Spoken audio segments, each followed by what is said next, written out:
Oke, Assalamualaikum warahmatullahi wabarakatuh. Saya Wiwi Sahitri, mahasiswa dari Unusia Jakarta, Prodi PAI semester 6.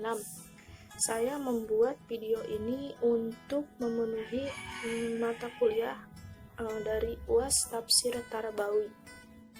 Oke, di sini saya akan membahas tentang lingkungan pendidikan. Jadi pendidikan itu merupakan faktor utama dalam pembentukan pribadi manusia.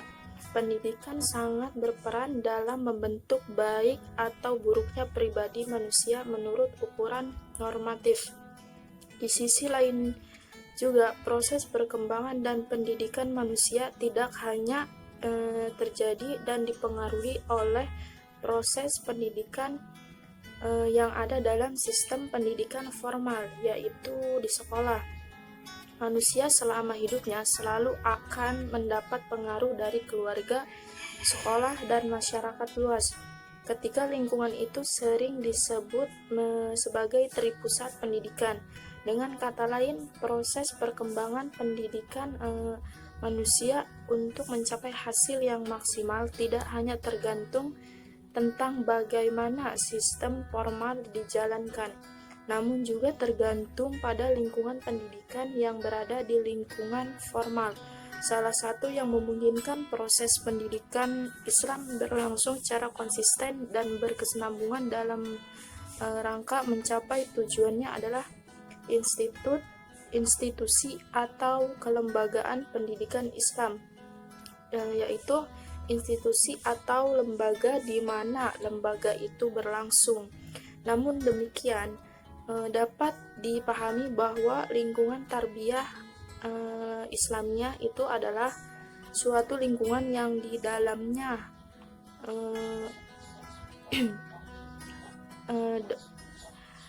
dalamnya terdapat ciri-ciri keislaman yang memungkinkan terselenggaranya pendidikan Islam dengan baik. Pendidikan dalam arti luas adalah segala pengalaman belajar di berbagai lingkungan yang berlangsung sepanjang hayat dan berpengaruh positif bagi perkembangan individu. Pendidikan dalam arti sempit identik dengan kegiatan belajar mengajar di sekolah, yaitu schooling, yaitu pendidikan yang dilakukan secara sadar, terencana, terarah, memiliki tujuan serta terkontrolnya secara formal dan berlaku bagi mereka yang menjadi siswa pada suatu sekolah atau mahasiswa pada perguruan tinggi. Nah, kemudian lingkungan adalah kesatuan ruang dengan segala makhluk hidup maupun makhluk tak hidup, dan daya serta manusia dengan semua perilakunya yang saling berhubungan secara timbal balik. Jika ada perubahan pada salah satu komponen, maka akan mempengaruhi komponen yang lainnya. Nah, kemudian pandangan Islam mengenai lingkungan pendidikan. Manusia adalah makhluk sosial. Nah, hal ini sesuai dengan ayat Al-Quran yang menjelaskan tentang hal tersebut.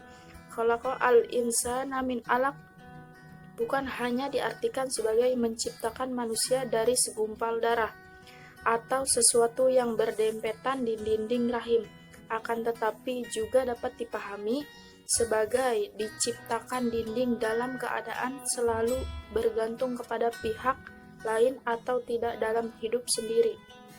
Nah, dari hal itu dapat dipahami bahwa manusia dengan seluruh perwatakan dan pertumbuhannya adalah hasil pencapaian dua faktor, yaitu faktor warisan dan faktor lingkungan.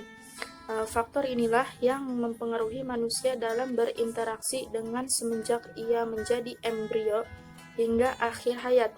Kemudian lingkungannya yang nyaman dan mendukung bagi berselenggaranya suatu pendidikan yang diinginkan. Demikian pula dalam sistem pendidikan Islam, lingkungan harus diciptakan sedemikian rupa sesuai dengan karakteristik pendidikan Islam itu sendiri. Meskipun lingkungan tidak bertanggung jawab terhadap kedewasaan anak didik, namun lingkungan merupakan faktor yang sangat menentukan dan pengaruhnya sangat besar terhadap anak didik, sebab sebagaimanapun seorang anak tinggal dalam satu lingkungan, disadari atau tidak, lingkungan tersebut akan mempengaruhi anak tersebut. Setiap anak dilahirkan dalam keadaan fitrah, namun kedua orang tuanya mewakili lingkungan mungkin dapat menjadikan beragama Yahudi, Nasrani, atau Majusi. Hal ini menunjukkan bahwa Islam mengakui potensi lingkungan yang berpengaruh sangat kuat sehingga sangat mungkin dapat mengalahkan fitrah. Lingkungan yang buruk dapat merintangi pembawaan yang baik, tetapi lingkungan yang tidak baik dapat menjadi pengganti sesuatu pembawaan yang baik. Daerah yang penuh kejahatan dan kesempatan latihan yang kurang akan menimbulkan kebiasaan-kebiasaan yang buruk dan akan membatasi prestasi seseorang yang memiliki kemampuan. Begitu juga lingkungan yang baik tidak dapat menjadikan seorang yang lemah pikiran menjadi orang yang pandai, atau orang yang tidak berbakat menjadi berbakat, walaupun diakui dan tidak diragukan bahwa lingkungan yang baik, latihan-latihan yang baik akan membantu memperbaiki tingkah laku dan mendapat tempat di masyarakat.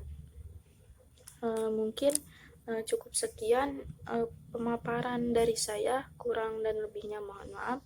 Wabillahi taufiq wal hidayah. Wassalamualaikum warahmatullahi wabarakatuh.